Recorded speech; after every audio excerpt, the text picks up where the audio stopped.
Welcome to Malcom Reed's How to Barbecue Right, a podcast where we talk about barbecue, share recipes, and discuss all things delicious. And now, here's your host, Malcom and Rachelle Reed. Hey, welcome back to the How to Barbecue Right podcast. I'm your host, Malcom Reed, joined by my lovely and busy wife, Miss Southern Shell. Shell, you ready to get out of town? I guess. I am, but I'm not. You're not? You got everything packed, right? You got your clothes packed? For the most part, yeah. Michael's stuff? I'm almost sitting on go. Well, we're ready. We're excited. We're going to see Matt Pittman and his family, hang out with him at the Meat Church this weekend, and we're going to do a couple classes on Saturday and Sunday. Mm-hmm. So I'm excited to take that Memphis style barbecue over to Texas and show everybody what we do. Yeah, I'm excited to see what Matt does. I think he gives really great classes. We've been talking with him, or you've been talking with him, and planning it with him, and I kind of like his philosophy. You know, he wants to over deliver. He wants to. It's all about the experience. Yeah. I mean, you're going to learn something, but yeah. It's about the experience of being there, having some good food, hanging out a little bit, learning. I think it's going to be fun. Yeah, the things he was saying about how he likes to do his classes are the things that, we strive to do. We try to do it. Yeah. So I think it'll be good. Well, I think I'd like to learn because he gives classes all the time. Yeah, he does a lot of those Traeger classes too. Mm-hmm. That takes me into the video this week I want to talk about. So my buddy Chad, I guess, is Chad kind of he's the head of marketing. The head of marketing or something Traeger. Like that for Traeger, or at least the barbecue competition side of things. But I think he does all relations with people that kind of use Traeger grills and getting the word out. And he asked me if I wanted to do a video on one of the new Pro Series. And so, I said, I'll jump on it. And he said he wanted me to do some high heat cooking to try it out. Cause I've never tried to cook, sear a steak on a pellet grill. I mean, I've got a Traeger Timberline. I've got the Memphis grill. I've got a Yoder. I've got a couple Yoders, but I've never really tried to sear steaks on them. I used to on my Yoder some when I would take it's got like on the deflector plate, you can pull that deflector plate out and cook right over the fire pot. And so the Yoder kind of makes it where you can do that. Yeah, it's more direct grilling. It's not. Yeah, but the Yoder encourages it. Yeah. Oh yeah. Yeah. They were making grill grates for Yoders years ago. Yeah. And so some of those pellet grill manufacturers do not want you to take their deflector. Oh yeah, they out. don't know. They don't want you to. Yeah. Because they don't know what it's going to do. Yeah. But on the Traeger, you don't have to take it out. I don't know if it's the control system or the way the heat runs in it, but once you run it up to the max temp, I mean, it actually went about 10 degrees over max. Yeah, it kept going. So I think the highest I saw was like 462 on it, something like that, which it was set at 450. But I did use Barbecuer's Delight Hickory pellets. So those may have been producing some more BTUs or something. So I feel like you're getting ahead of yourself. Yeah. Slow me down. You got to slow me down, Shell. But so my premise was I wanted to see just how that Traeger would cook a steak. Yeah. Simple steak. Just say you were at home, you wanted to fire up a grill and cook it pretty fast. Yeah, if you bought a pellet grill and that's all you had. Yeah, because you cook a steak. Still cook a steak on it. And that's what I did. Yeah. And I also used a propane grill to compare it. So you could kind of see the time, the effort. I mean, all that was pretty much the same. It really was. There was no difference in startup. I mean, a propane grill is easy to start up. You cut the gas on, hit the igniters, and it starts, and you set it wherever you want it. Well, the Traeger grill, you turn it on, turn the dial to where you want it, and start it. So the whole premise was that you were going to cook a steak side by side, one on the pellet, one on the gas. Propane, that's it. And see how they compared. Yeah, see how they compare. See if the pellet grill was as good or better. Yeah. That was the thing. Now, I chose to do the Porterhouse Steak. Porterhouse Steak's awesome. To me, I knew Father's Day was coming up. Yeah. People are going to be looking for some ideas. So, I'm not saying to cook your dad a steak, but I think if you would send him the link to that video, buy him a good Porterhouse Steak, maybe a 6-pack of beer, a bottle of his favorite bourbon, and just turn him loose and let him go, let him cook his own. But I thought that would be a good idea. There's going to be a lot of people looking for stuff to do for Father's Day. Yeah. And so we'll talk about some of those things that I'd like to get for Father's Day later. And that's a good, simple steak recipe. Was. That's how and you could use any seasonings. You could use any, you could keep it completely simple. Whatever your dad likes or whatever you like. Pretty much what I did. So I took those two porterhouses, and so where'd you get them? Let's talk about Porterhouse. I bought those at Kroger, and it was nothing fancy. They were just right out of the meat case. I picked out two that looked about even, is what I thought. Now with the Porterhouse Steak, it and the T-bone are pretty daggum close. They both come off that short loin of the rib section of a cow. It's pretty much the same. It's the same cut, same bone. It just depends on where it's cut off that short loin, how much of the fillet is actually attached to that bone. Okay. So the closer you get up to the shoulder, the front side, what would be the front of it, closer to the shoulder, is not going to have as much fillet as it does as it gets back to where the actual loin is. At least I think I got my anatomy right there. They showed us all that at CAB. Yeah. But I don't know. But it depends on how much. It's the same cut. It just depends on how much fillet you get. Yeah, how much fillet is on the other side of the bone. Yeah. They both have the strip on one side, predominant, and I like to cook them when they're about, in 22 to 24 ounces. That's about 1.25 inches, 1.5 inches thick Porterhouse. It usually has, pretty good size fillet. If you cut that fillet off, I would guess it was close to 6 ounces. Yeah, the strip's probably like a, 14, 15 ounce, 16 ounce strip, right in that range. And then the bone, of course, that's going to weigh some too. That's what gets you up to that, about 24 ouncer. But that's what you see when you go to steakhouses. They'll have just about every steakhouse worth anything is going to have a Porterhouse on it. Yeah. And that's the big daddy. That's what you can call it. And so, I did keep it simple with my cooking on it. I seasoned it with I called it first stage rub, which is just like something you'd put on, as a base layer. A lot of times I use my AP, but I use Big Papa's Cash Cow, and it's a real beefy. The reason why I say it's beefy, it's got to have some kind of beef concentrate or something in it to bring those beef notes. And it's kind of powdery too. It's powdery. I think it's probably onion powder, garlic powder. It's got all these savory notes. There's no sweetness to it at all. But, and it has pepper in it. It's got a little bit of spice to it. Of course, it's got some salt. But it's a real good, base layer if you're cooking beef. It's like you said, it almost dry marinates. It does. That's really what it does. Would you say that starts the cooking process? Yeah. I think anytime you're pulling moisture out and you're putting flavor in, the cooking started. Now, would it ever finish? No. Yeah. But it is starting the cooking process, because to me, cooking is removing the moisture from meat. And that's all it is. You're applying heat to remove the moisture to get those proteins done in it, to render the fat and get them done. That's all cooking is. So we're removing some of the moisture. So we're starting the cooking process. Well, this is a little off topic, but when you can kind of cook shrimp and in lime juice or stuff like that. Ceviche style. Is that what that's doing? Is it pulling the moisture out? Yeah, it is. It is. I get, I don't know if it's more preserving it. I don't know what the acids are doing to it. I would have to look at that research, because I really don't know. But say, I know so we're pulling the moisture out. Different. Say, think of curing. Curing is preserving the meat. It's cooking it in a way. Yeah. So that's what kind of whenever you're putting salt or these things, the ingredients on meat, like sugars, that's pulling it out, you're preserving it in a way which in essence cooks it. To an extent. Yeah. So, so that's what it did. So I put that on there for 15 minutes. So let me ask you a question. Actually, it's about 12 minutes. Could you cure a piece of meat without applying heat and have it to be able to eat later? Yeah. Oh, no problem. That's a jerk. That's kind of what so those hams they do, like, in Italy, that's been dry aged, or salamis or anything like that.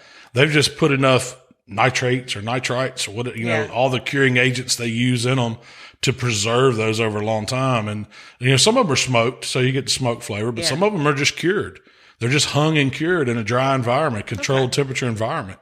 So it is a way of preserving it, That's getting off topic. But yeah, it is. Let's get back to steaks. Let's get back to steaks. So I put that Cash Cow on it, and we don't sell Cash Cow. If you want that, I guess you got to go to a store or Big Papa's website. Yeah, Big Papa. That's where I get it from. Yeah. I get it from BigPapasmokers.com. But I put that on there first, and I just let it sweat in, and then I fired up both grills. And in 12 minutes, the grills were ready. Both of them, actually, those were ready in probably 7 minutes. Yeah.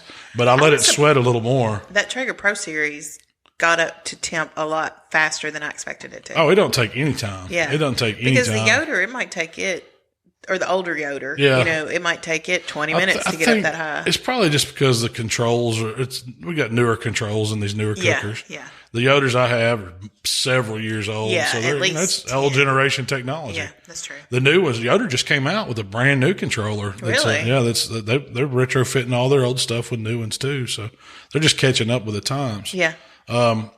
Before I put the steaks on the grill, I hit them with a little bit of steak rub, just for some texture and some pepperiness, some saltiness, a little bit of herbage. Does the cash cow have the salt element? It does. It does have salt, a pretty good bit of salt in it. Yeah. So you got to watch it. I mean, you don't want to put cash cow on and then lay AP on and lay another rub on top of it. You'll get the salt way out of whack. It'll blow you out. So, I mean, that's why I just went with the steak rub. I mean, I thought that was a good combination. It was. And I did it. It tasted really good. We talked about it last week. That's what I did on those tri-tips. It was just cash cow steak rub the weekend before. So, but, so that's all I did. I threw them on the Traeger. Got the grill grates hot. Combo more than I realized. You do, yeah. It's a great combo. I might have to use it in a steak contest. But the cook was simple. I mean, both of them cooked same time. Standard steak cook. Yeah, 4 minutes each side with the twist in between, and to get those grate marks. You did use grill grates on both. Yeah, if I'm cooking steaks, I'm cooking grill. Unless I'm trying to put a cast iron sear on something, I'm using grill grates. Yeah. I like them. I like, I've got a set from Weber for PK, for where'd you get the set for the I don't know where that set came Traeger from. set. I don't know if Brad when we saw him at the steak championship so you just last found year. Those in the garage or something? They were in the garage in a box. I was like, hey, these fit perfect. You couldn't ask. It was like I dialed them up. I think it's just a standard length. That rack is, man, I didn't measure it. If I had to guess, I don't know, 14 inches wide maybe. I'd have to go back. I should go back and measure that and put it out there because whatever it was just a standard set. I didn't buy them for the Traeger grill or anything. You told me you've never had a pair of grill grates fit as good as that on a grill. Because it is just a rectangle. That's all it is, yeah. And it was the perfect width, side to side, front to back. It was worked out perfect. Thanks, Brad, for leaving a pair of grill grates. Yeah. Brad Garrett for leaving a pair of your grill grates in our trailer. While he's hiding out last year. But you noticed the ones I had on the Weber was just my PK set. I noticed they didn't fit perfect. Yeah, but they fit well enough. But, they were better seasoned too. Yeah. Because those brand new ones didn't have any seasoning at all. And, now thinking about it, that probably would have I need to do that experiment and switch those PK grates out on the Traeger and put those newer ones. I don't know if they'll fit on there.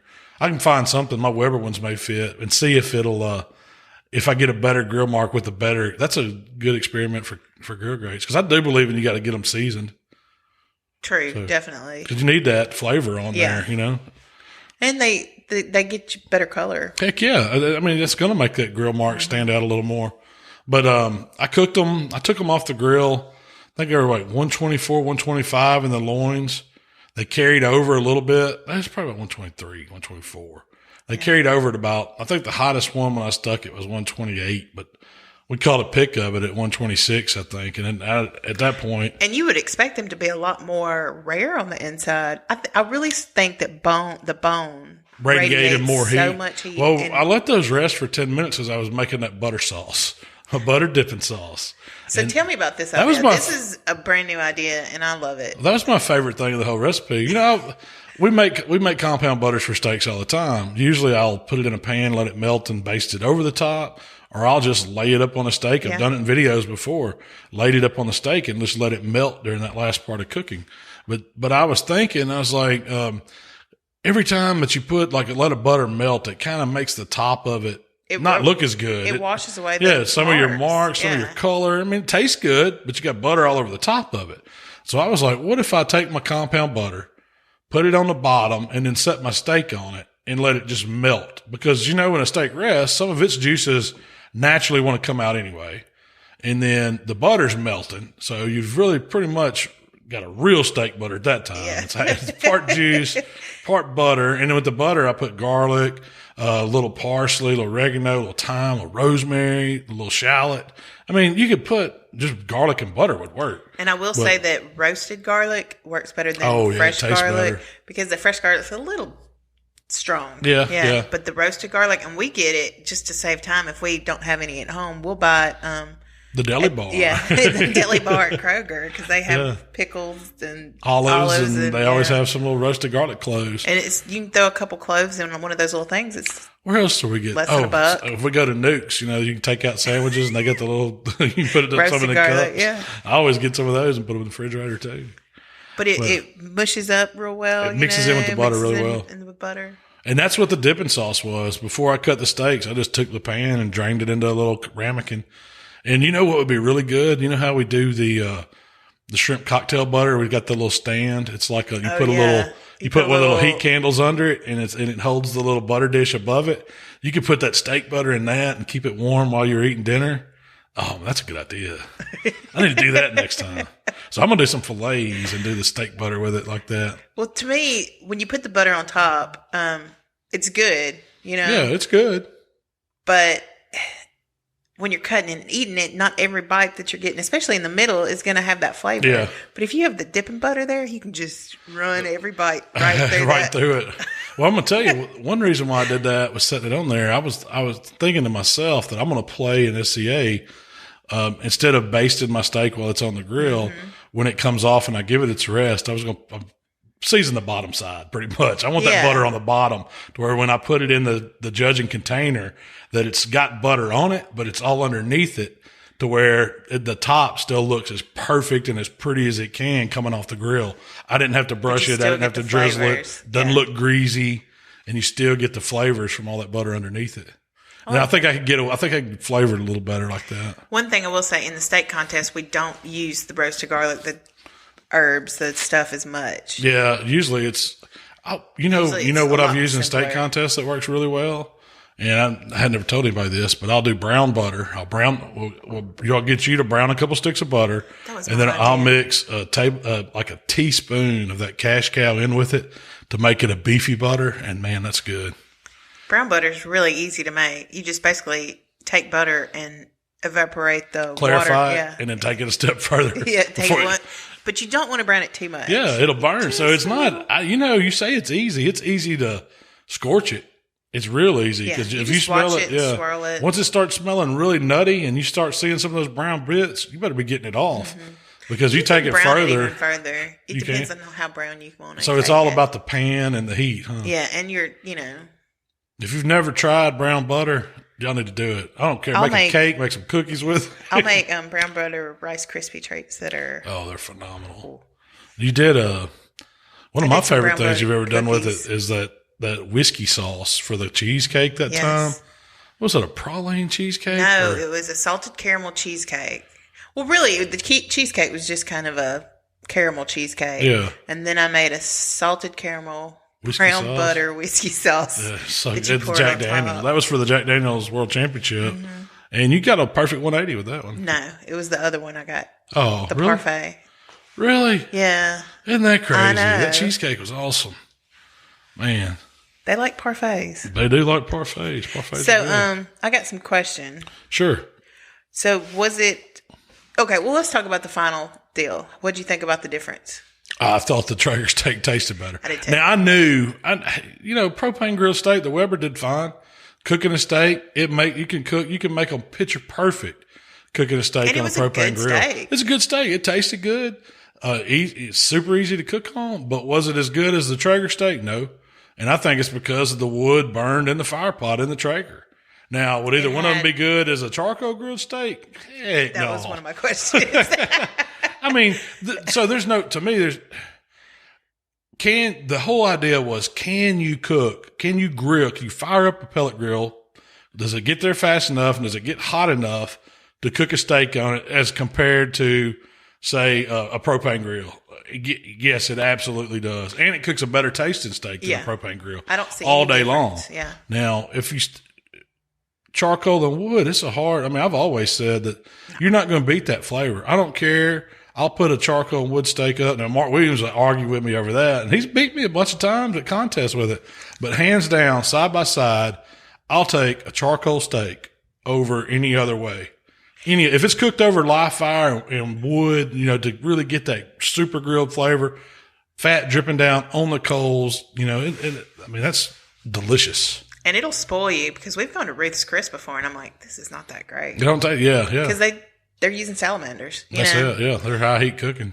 They're pretty much beefer in it. Yeah, but you go to the Pellet Steakhouse. And then it's a guy working a fire pit, sweating, got the garlic bread, the butter and the garlic bread right there on the grill. Yeah. He's got a grill. That's a steak. That's a steak. That's a steak. That's how I want mine. I'm with you. But really, if you had... I like them all, honestly. I've had a good broiled in the oven steak. Am I not going to eat it? You know I am. A fat man. Me too. I'm going to eat that steak. I might say this isn't as good as a charcoal steak. Yeah, this isn't as good. As I'm eating it. But the fact that the Traeger does make it fired up a very versatile grill, that was the whole key. Yeah. I mean, yes, you can cook low and slow on this thing. You can make awesome barbecue. You can fire it up. You can grill on it. You can bake on it. Heck, I guarantee you, if I had a pizza stone in there, I mean, it cooks good pizzas. I've done it. Michael fires up my Timberline and cooks pizzas all the time on it. He loves it. So it's a hot dog cooker. But just showing the versatility of it versus a propane grill in that same price point, I mean, heck, I would go Traeger all day. Yeah. If I was going to spend the money, would I get a pellet grill or a propane grill? I'd buy a pellet grill. Oh, yeah. I really would because I can do more with it. Yeah, I can do more with it. And there's nothing, not knocking propane grills.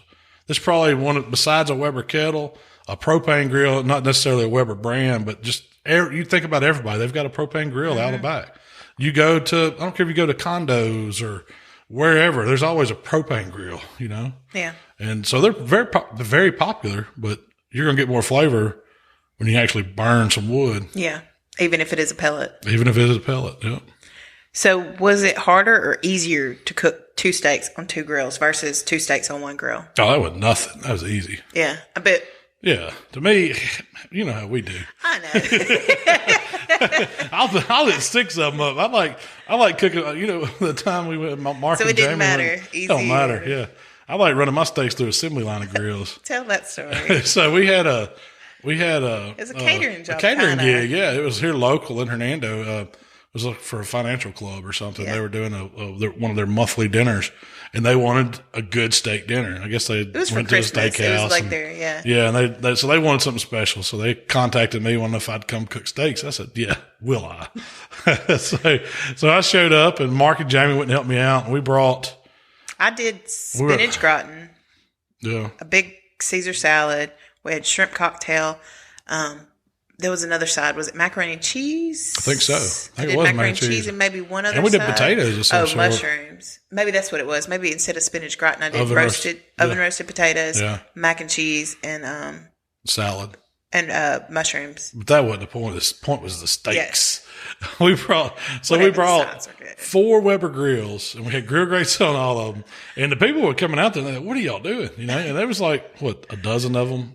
Oh, no, it's more than that. You ended up cooking almost 20 steaks. Yeah. So anyway, we brought our Cambros, we stacked them up, and we took orders for all the steaks. How do y'all want them? And they was like, well, most everybody said you cook it the way you want it to be. And so that was, me mid-rare. Yeah. And we seasoned all our steaks, and we started them out we had all our grills fired up, running the same temp gun in all of them. The people are it's a show, and so we start running these steaks through grills, and it's 2 minutes on one grill, 2 minutes on, twist, and 2 minutes on the other, flip on one, finish on the other. It's coming off, and then we're running. So you're doing every flip. Everyone on a different grill, man. We're working those grills, and we're sticking them in that Cambro and resting them with the butter and all that. And when we get off, and those people are in there, and we serve them, they're just blown away. They're like, why can't I cook? And they watched us how simple it was. And then we came in, set up, got our grills fired up, cooked those steaks, break it down. All this happened with an hour and 15 minutes. Yeah, I showed up with everything ready to go. All you had to do is warm up in their oven. Yeah. And they were, it was amazing because they were like, man, y'all came in, set up, cleaned up, was gone.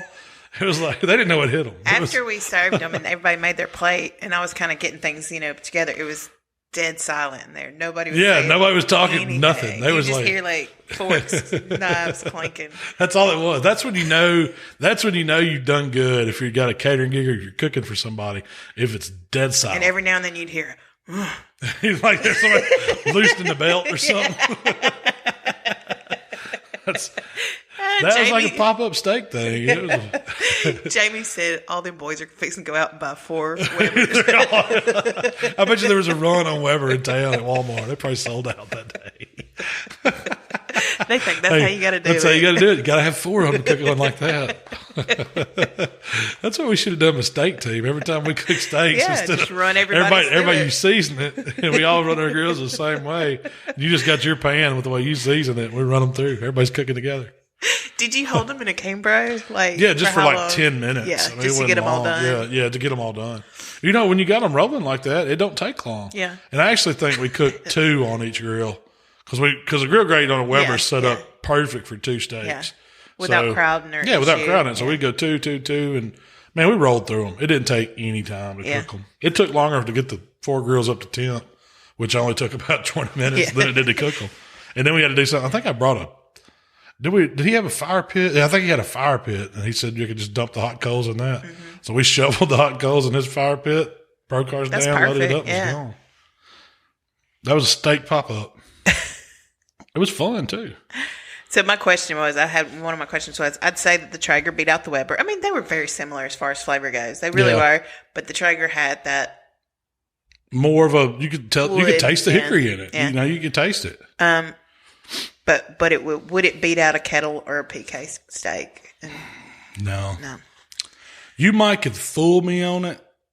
Like you put me down at a table and say, "Hey, pick out which one of these was cooked on Traeger." And if you had, you had a table full of steaks, I would say you could probably fool me. But side by side, I think I could pick out the Weber. I would think so. Definitely. If it was mixed in with some other steaks that were cooked on, different kinds of fire grills,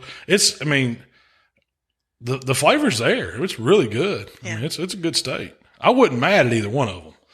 I think did I say that in the video? It sounds like something I'd say. But, yeah, I ain't mad at him. But I would, because either one of them, if I would have ordered that, if I'd have been in a restaurant, ordered at Porterhouse, and I would have got, and that's what they'd have brought me, I'd have been happy. Either one. Yeah. And one thing, someone else made a comment on this when we posted a picture was that you got really good surface contact because when you have a bone in a steak, it almost prevents that good surface contact. But if you notice, I didn't weight it. I don't like weighting them because I think it pushes out too much moisture.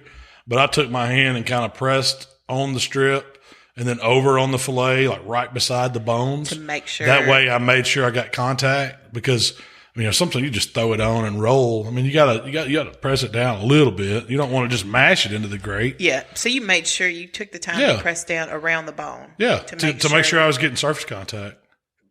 That's a good tip. Part of that's appearance. Do you have to have those grill marks? No, but it sure looks good. To me, it's, you eat with your eyes first. Those 2 steaks look beautiful. And you eat with all the teeth. And that tongue to swallow. But you did try this without the grill grates. I did. Time. Well, I didn't want to just start out. You were just going to see blind, and so I cooked. We just had some steaks, and you cooked us dinner. Yeah, just to try it out. Yeah. They were good. You didn't get near the marks. Yeah. It would cook one like that, and but they were as good as far as flavor goes. Was, and taste. Was the cook about the same without the grill exactly. grates? It was exactly. We just didn't have the grill marks. You just don't get the grill marks. The grill grates. See what they do. They're made out of like cast aluminum, so they're lightweight, but they conduct heat so well that the whole surface gets about the same temperature. Excuse me, I had a lapse. You got to stop that. You took a drink and I was swallowing. So you're going to have to cut that. I'm not cutting it. You got to. No. I'm not doing it. No. Okay. So I'll cut it. The grill grates. The grill grates. Killing me. Killing me. The grill grates. The grill grates conduct the heat so good all across the whole thing. That's what they're designed to do. And that's why they give you such good grill marks because they're radiating heat. Whatever you got that grill set on, those grill grates can get even hotter because they just, for some reason, they just pick up all that heat that's rolling up around that diverter and they get hot and they transfer it all the way out. Evenly. Yeah. So it prevents hot spots. That's right. And Mark is even on the Grilla grill that he's been cooking steaks on. He gets that thing up to like 600 degrees or over. On the grate. Yeah. On the grate temp and his dial temp still like 450. Did you happen I'm to not sure check how your grate temp? I when you were didn't. cooking? Yeah, I didn't scan it. I don't think it was 600 on the. Yeah. Because you can kind of tell when grill grates get up over 6, they'll start losing that shiny look to them. They'll start getting that more hot metal look to them, and they'll get to a point where they start turning chalky. That's when you got them way too hot. If you get them up to like closer to 675, 700, they're going to be it's time to shut. It's time to back off there, son. You're going to hurt something. You can warp them. That's what happens. So, talked about the steak butter. So that covers. That was pretty much a video. It was good. I like anytime I can do an experiment and then kind of a recipe too. It was. I thought it was some good information in there. Yeah. Not only was it a recipe, Father's Day. Yeah. Cook you a steak. Cook your dad a steak. Yeah. Treat yourself. How many different steak recipes do you have? People always ask, like, I don't know. You cook this steak this way. You use this seasoning for this steak. I just like playing with different. Man, I like them all. I like a marinated steak too. I like a steak with a sauce. I like a steak with lobster. I like a steak with crab. I like it with the holidays. I like it with the béarnaise. Steak Diane. Man, how many ways is there to eat steak? It's like Bubba Grump eating shrimp. He's got all them ways. I could do all them ways for steak. And they're all good, you know. Most of them. Have you ever had a bad one? Yeah. What's the worst steak? The worst steak you've ever had. That's that's horrible. Overcooked, cheap quality. Man, off the top of my head, where's the worst steak I ever had? I can't tell you where it was, but I've had like a cheap quality. Oh, I know. Where? Western Sizzler? It is in Chwally. Crabman? Yeah. Oh, man. His steaks are good. Not the one I had that day. You had a bad one? Maybe you had old heel piece or something. Yeah, I did. I had old heel piece, and it was... I can't think of the worst one I ever had. I mean, unless it's overdone. That's what ruins it for me. It's probably Applebee's or somewhere like that, you know? I mean, I've had a few bad ones. I've had a good steak at Applebee's, too, back in the day. Not in the past decade. Have you been to Applebee's in the past decade? Not since Michael was born, I don't think. I'll tell you, we took him once. Yeah. And it sucked. It used to be the hangout, man. Applebee's in South Haven. Or I guess that was before my time. Yeah. When I came along, Charlie's was the hangout. It was more of a bar and grill. Now I think they took that, what is it, neighborhood restaurant now or something? They run that franchise. This past weekend, we did a small catering event. I'd say, we fed 50 people. Was it more than that? I'd say 30, 35. Okay. Yeah. 35 people, a barbecue dinner. How'd it go over? I wasn't there. I cooked, but then I had Friday night. You had to hit the road, and I had to go to the ball fields with Michael. We set it up Friday night. We cooked the chickens Friday evening. We cooked 4 whole chickens? 4 whole chickens, yeah. How did you season those? I remember it was AP. Took them out. We wiped them down really good with paper towel. We hit them with some AP, and then we hit them with some Swine Life, and then we sprayed them. Yeah. I think we sprayed them. Did we spray them before we seasoned? Yeah, I think we did. I thought we used a third rub. I don't remember. Anyway. Yeah, I don't think so.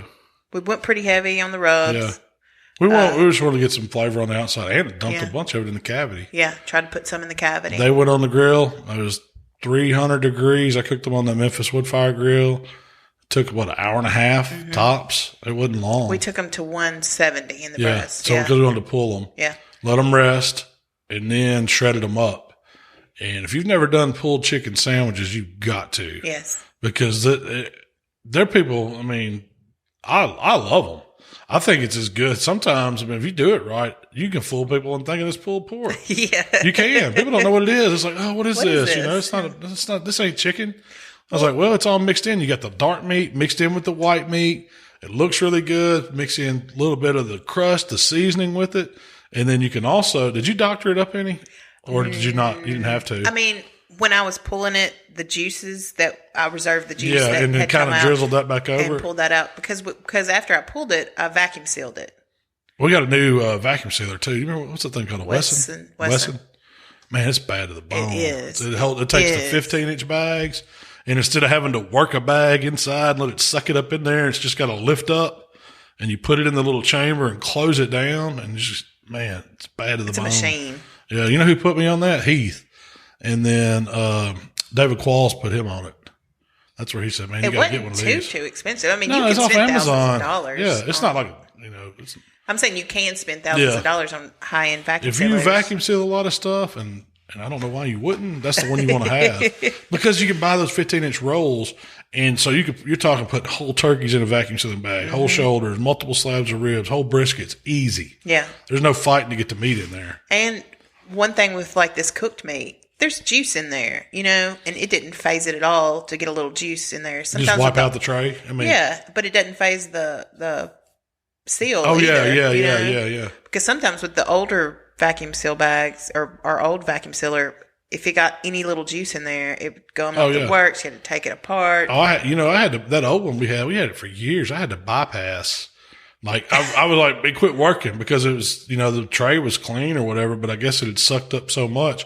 So I was like, looking on YouTube, everybody goes to fix something. It's like, yeah, just take the bottom panel off and you can pull out this one wire and splice this other one. I said, I think I can do that. And I rigged it up. Yeah, that's why it didn't have it. It didn't. I bypassed that liquid sensor in it. Oh, okay. And so that's why, it worked forever. But man, it got to the point to where it just wouldn't do anything. It wouldn't suck at all. So it would. Lost its sucker.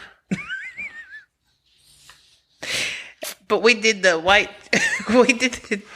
pulled chicken, and then we did pulled pork. So we set the pulled pork on the night before. Let it roll all night. All night. I kept it at like 225.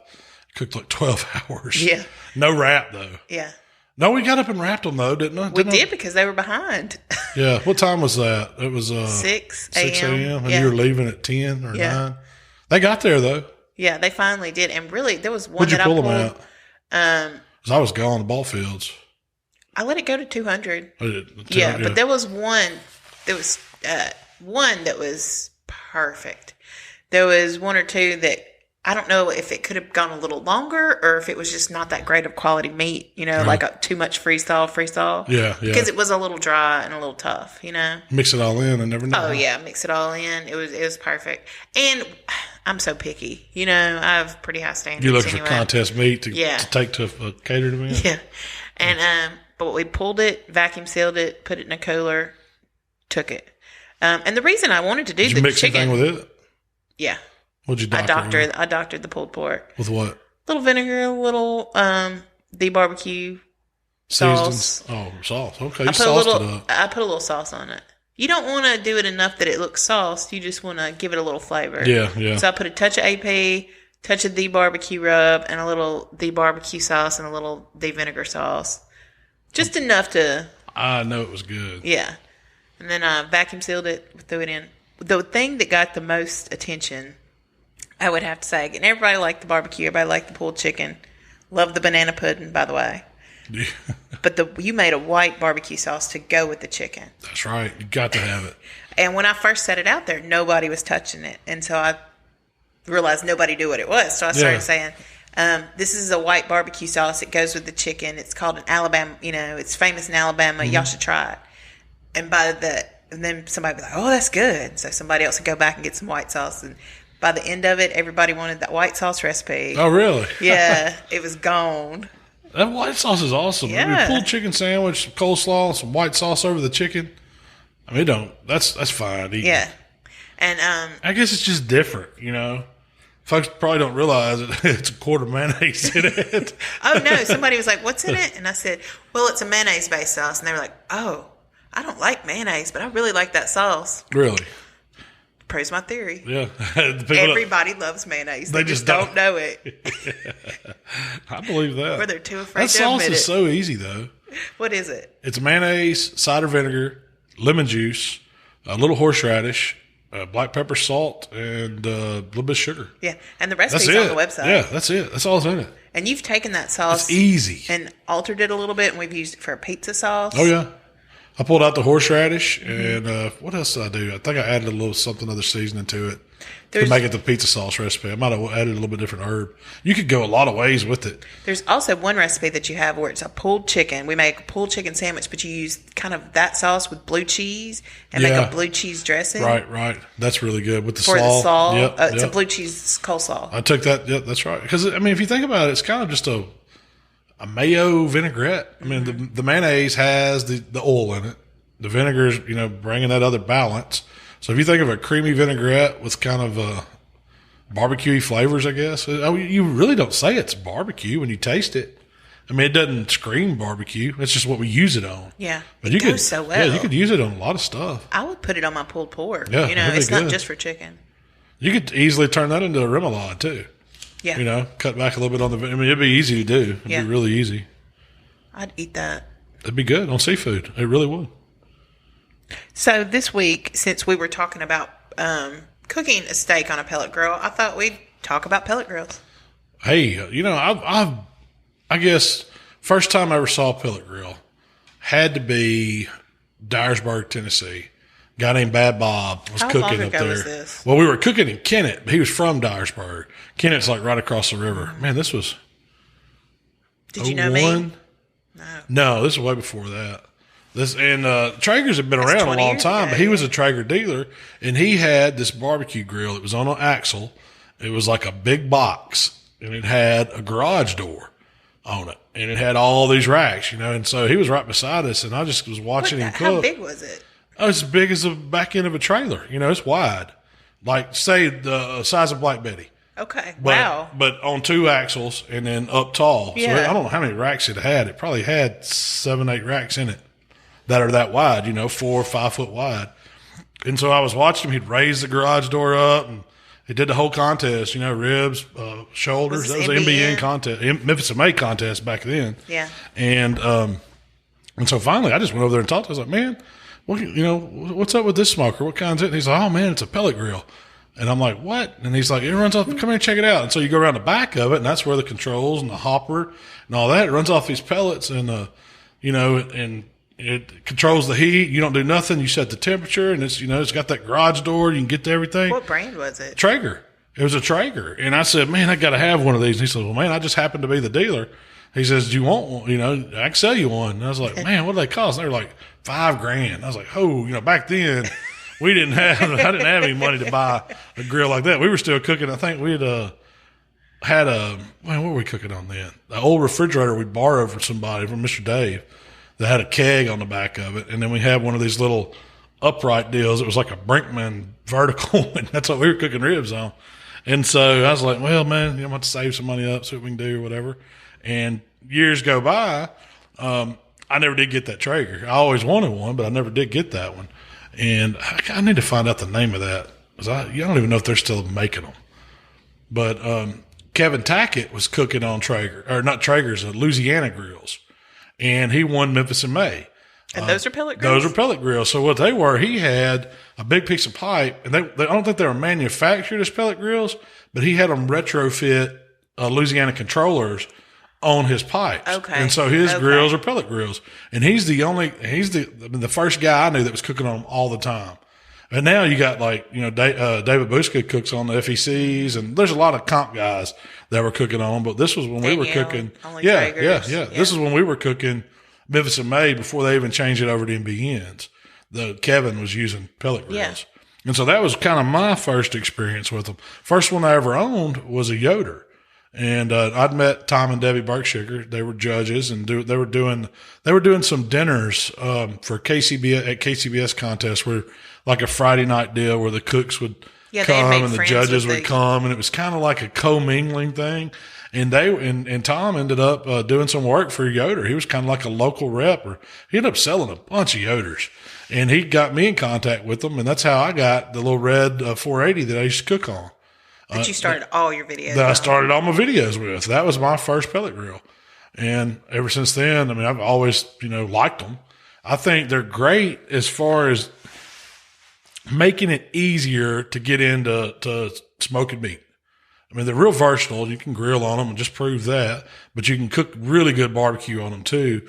And for somebody that's not familiar with building a fire, or, they're just getting into it, I think pellet grills are great for it. They're great for somebody that's living somewhere where you can't have open fire. There's definitely a place for them. They produce good barbecue. Is it good? It's say, Jolene's going, heck no. We're talking, there's a difference between burning a fire, adding wood to it for smoke, that real authentic barbecue flavor that you're just not going to get from pellets. But they are still awesome grills.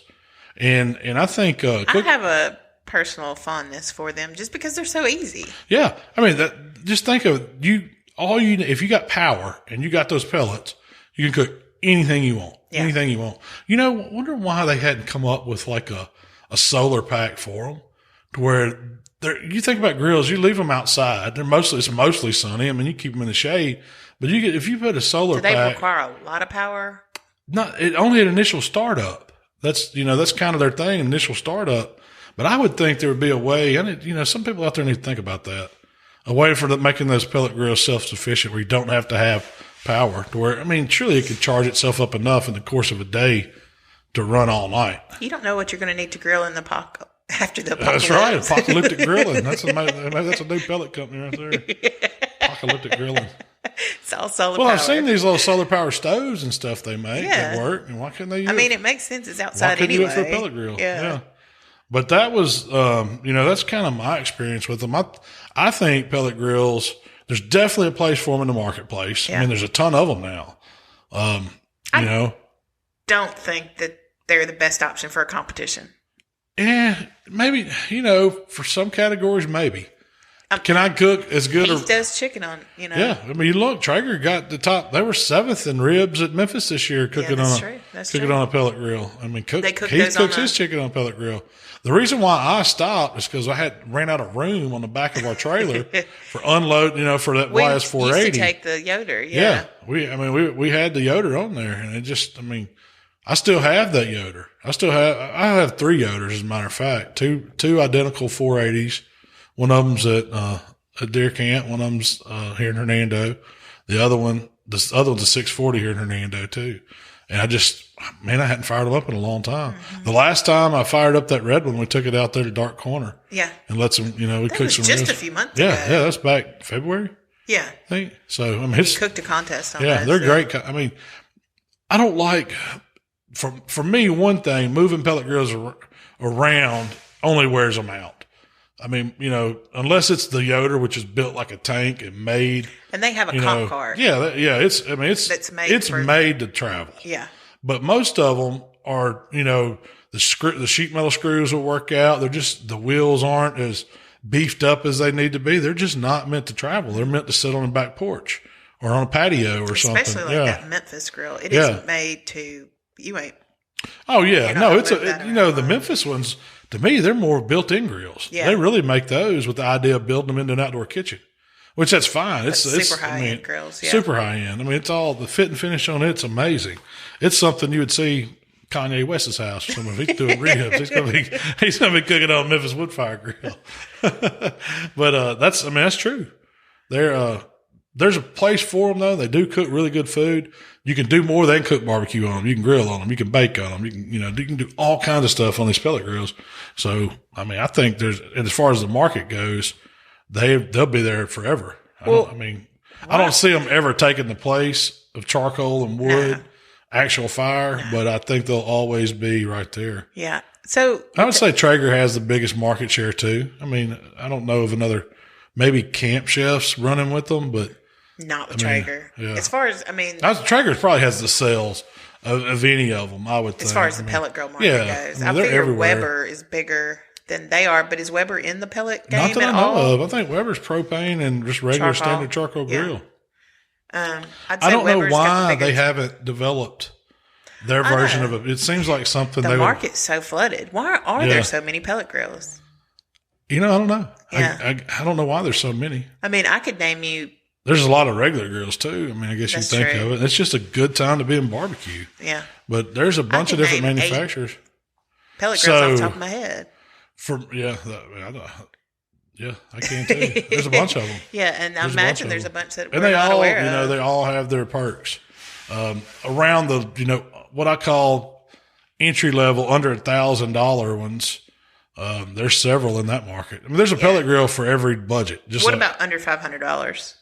Is there one under 500? I don't know. That's what I'm asking. I don't know. I got this as a note. The best one for your money, the best one for the value that I've cooked on, and it has to be the Grilla. Yeah. The Silverback, because the comparable. So it compares to the new Pro Series 780 I cooked on size wise. I think those racks are about the same, and they both have that little smaller upper rack. But the Pro 780 is like $1,000, and you can get that Grilla delivered to you for, I want to say $6.99 or $7.99. So it's a couple $100 cheaper. The thing that Grilla do they cook the same? Yeah, they're going to cook. I mean, the Traeger has Wi-Fi. I don't think that Grilla has Wi-Fi. Yeah. So you get a few more features, but is Wi-Fi worth an extra $200? I don't know. Well, what Grilla did was they cut out all the middlemen. You know, they don't have dealers. You deal direct with them. They ship it to you from their location. From their warehouse. So they don't have stores. They don't have dealers. They don't have people, you know. That's where they save in the money. Yeah. They also probably don't get the word out as much because of that. Right. But so that's a good tip. The Traegers, I will say, they really focus on these features like the Wi-Fi. Yeah. And, you know. Well, I'll tell you, with Traeger, you do get a community too. There's a ton of great information out there on them. From what we've dealt with, I mean, you know, I guess you're going to have customer service things with no matter what the products are. But from my standpoint, dealing with customer service for Traeger's been great. Yeah. And I've seen their R&D department. I know what they do there.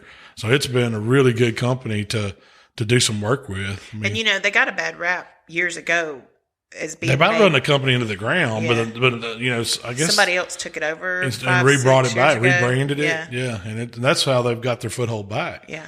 And I guess they were some. I don't know if they were the first ones to bring mass pellet grills to market, I would say. Yeah. I don't know. I always heard that Willingham invented them. I don't know. I mean, he's got some patents on the first control units and stuff, but I don't know. I know. What year was it Traeger said they started? 72 or something like that? That sounds about right. They told us at the thing out there. I can't remember exactly what it was. But so they've been around a while. Yeah. A long while. And then if you're looking for one that's all American made, Yoder, did they still make it 100% Oh, yeah. Yoder's still. And, you know, for some people, that's really important. So. Let me text somebody real quick. Who are you texting? Mr. Jamie. We were recording a podcast. Oh. So why do pellet grills get a bad rap? Because you got purists out there that say that you're not actually cooking barbecue because you're not starting a fire and tending a fire, that you're just pushing a button and you're burning these pellets instead of actually charcoal and wood. But it's all wood. It is wood. Well, wouldn't the same be true for a gas grill? You're definitely not. You're definitely not barbecue. You're cooking on a gas grill. What kind of chump are you? No, that is not true. I mean, it's all barbecue. I mean, you know, to me, if you're cooking it in that technique and it's turning out, to me, I mean, are you doing barbecue? Yeah, you're cooking barbecue. Yeah. I would say you're cooking it. Wouldn't you? I don't care if you're rubbing two sticks together and starting a fire and holding a rat on them, you know, on an island somewhere you've done trapped. You're still barbecuing. So, I mean, I don't get caught up in that, arguing with people over whether that's real barbecue or not. It's up to you. If you don't think it's real barbecue, go get you what you do think. Yeah, go get you what you think. Yeah, man. You want, you know, that's fine. That's fine with me. I'm not gonna hold you back, Bubba. Yeah. I'm gonna cheer you on. I mean, like, you do it, you go. Let me try something. Right? Yeah, let me try it.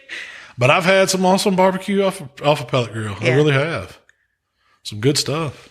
Chicken's really great on pellet grills. It is.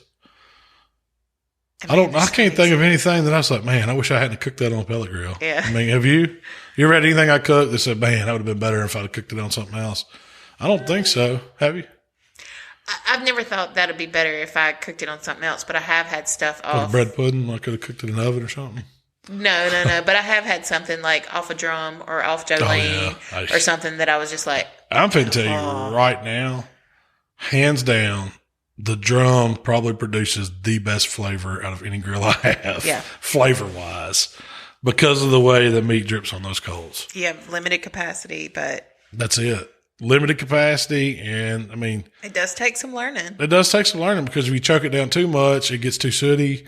If you run it too fast, you're cooking super hot and fast. Burn. So, I'd say it's a little more challenging cooking on drum. But man, when you get it dialed in and you learn how to do it, and it produces some of the best main barbecue, I would say. As far as when I say main barbecue, ribs, pork butts, brisket, chicken, those four on a drum.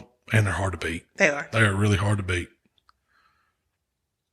Yeah, so I'd say drum does cook better than pellet grill. On certain things. Yeah. You're not fixing to bake on it. You're not fixing, I don't know, you could probably grill on it. Is that there get fire hot? But I will say, if I've got something that I'm fixing to put on the grill, I'm not going to fire up the drum. Yeah. Well, you're going to go out there and turn the pellet grill on, get it ready to cook, and go to cooking, right? Yep. That's every time. Every time. Okay, so pellets. Yes. So, what kind of pellets do I like to burn? Yes, what kind of pellets do you like to burn in your pellet smoker? I have always been a huge fan of Barbecuer's Delight Pellets, Miss Candy Weaver's company. And when we first met her... Is it because of Candy or because of the pellets? Both. I think she's a great person. Yeah. You know, she was former president of the KCBS. She's a competitor. She gets out there and cooks. She's an organizer. She's an organizer. She's a judge. Yeah. You name it. She's wore just about all the hats in the compound. And she's ran a barbecue business. Yeah. And she supports barbecuers. Yes. And, I mean, her products are really good. And so and her pellets work. And she's got some awesome flavors. A lot of times you're using her pellets and you don't even know it because they've been rebranded by somebody. She sells pellets to other companies and lets them brand it. They're out of Pine Bluff, Arkansas, and you can find her pellets everywhere. But they are really good. I mean, now don't say, you know, some people say, oh, you got to find the right kind of pellets for your pellet grill. I've burned her pellets I burn them in Traeger's and Yoder's and Memphis grills and in Grilla grills.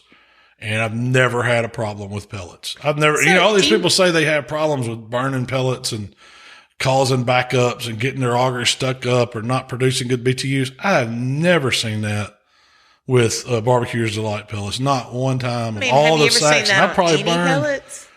The only other ones I burned are probably hers. I mean, when I got the Memphis grill, it came with a couple bags of pellets. I burned those. They were fine. Traeger grills, they've sent me some of their pellets. They're okay. I hadn't had any problems with them. But the Barbecuer's Delights, I've used pallets of them. Yeah. All different flavors across the, when I used to get them from Candy, I would get, of course I'd get hickory and I'd get oak and I'd get cherry, but I'd get apple and I'd get pecan. You actually I'd get sugar maple. We went over there and toured the plant, the whole facility. I've even burned some of the Jack Daniel ones. She's gave me some special wine pellets before that she's been tinkering with. I mean, I've tried all different kinds of pellets from her and they're all been good. Yeah. She used to give us samples. She, whenever you see her, like if she's at the Jack or somewhere like that, she'll be set up. She'll pass out these little sample bags. And so she would, I would get some. She'd say, here, try these, or give these to some of your friends or some of that. And so she's got some really good stuff. Yeah. Really good stuff. Every year they send out like a Barbecue Hall of Fame nominee thing. And you put her on it every year. Yeah, heck yeah. She definitely deserves to be on there. Because Shout out she to the Hall of Fame. Stubbefield. I had a talk with Greg Rimpey this week. I was on his podcast. Pull up who's the his name's Stubbefield. I don't remember his first name, but he made it to the Hall of Fame. Congratulations. And Dreamland Barbecue. Yeah. Who got in? Which one got in? Dreamland get in? I don't know. I'm terrible at this Hall of Fame thing. If you put Candy in there, I'll be a fan. How about that? You're not terrible at it. It's just... I'll probably never be in it, but... Are you trying to be? No. I mean, it's a great way. Where is it? Kansas City? It's a great way to... I think it is in Kansas City because they do it at the Royal every year. Like I'm protesting until they move it to Memphis. So they start up a Memphis Hall of Fame barbecue.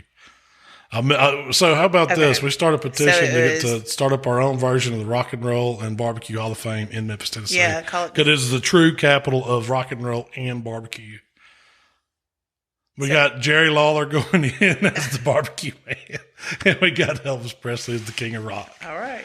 He's the king of wrestling, and we're going to do the Wrestling Hall of Fame too. It's going to be a three-way. This gets even better. It does. Yeah, they'll have weekly fireworks shows. Jerry Lawler runs a fireworks company too, doesn't he? And there'll be like a themed restaurant in the middle of it. He's got Jerry Lawler's barbecue awesome, already. Yeah.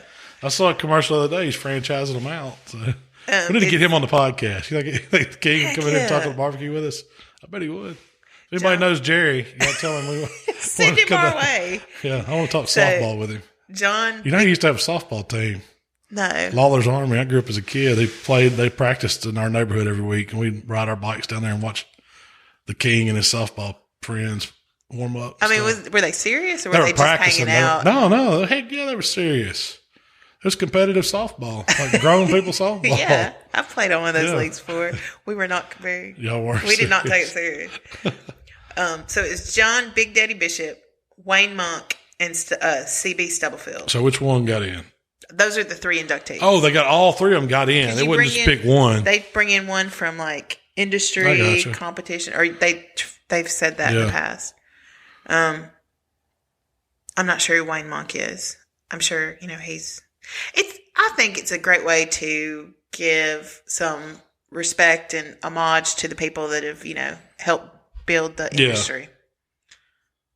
It is. I think it's a good thing. It's a good thing. Excuse me. I was trying to punch up something.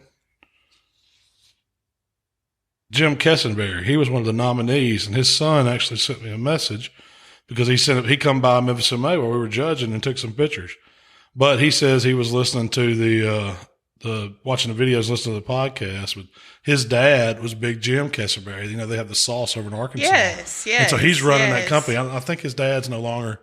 I think he passed away a while back. Yeah. But his son Michael is running it now, and he was, I guess, on behalf of his dad, which I never met him, but I know who it is. I knew the face. Yeah, he was a nominee. Well, his face is on all the bottles. Yeah. Big Jim. So that's I've actually cool. never tried that sauce. I've seen it. Yeah. We need to buy some. We do.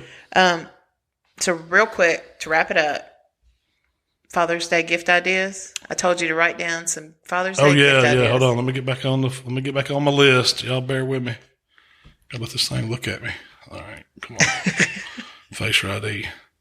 All right. Well, I know number 1 on mine is always going to be a thermopan. You knew that. And then number 2 is going to be a blue dot. If you know, but I want the blue dot. That's the Wi-Fi one. Yeah, it goes to the app.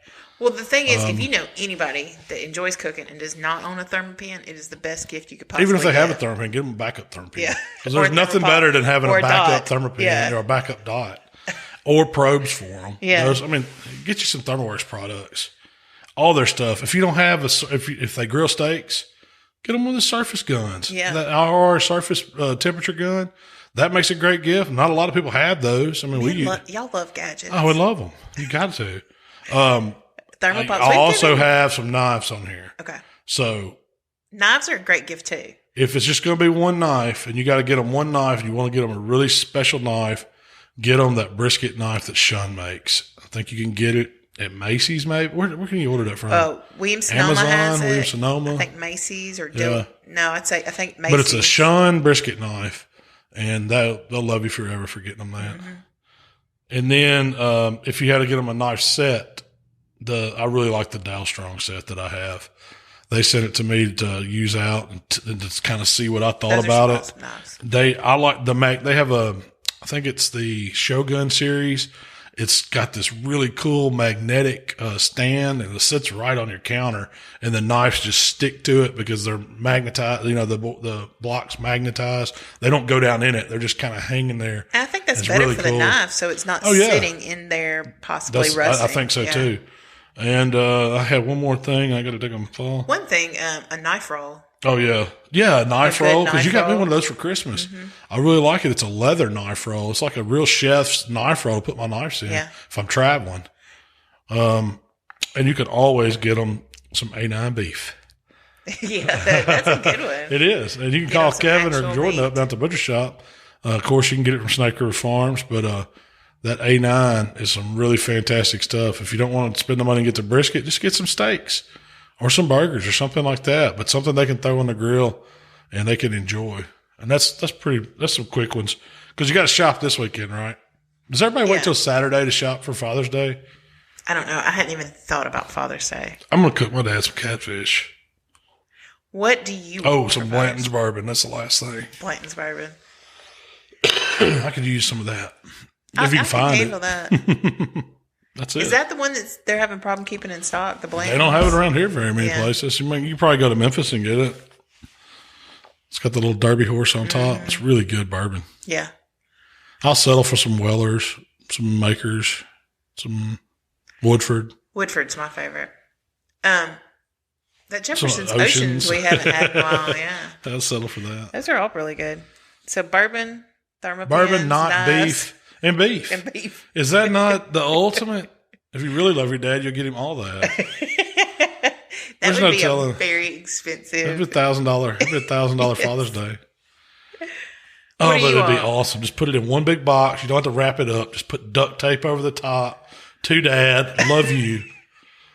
And then leave him alone. Somebody's blowing me up. I don't know who it is. It's the 800 number. Well, we're going to wrap it up.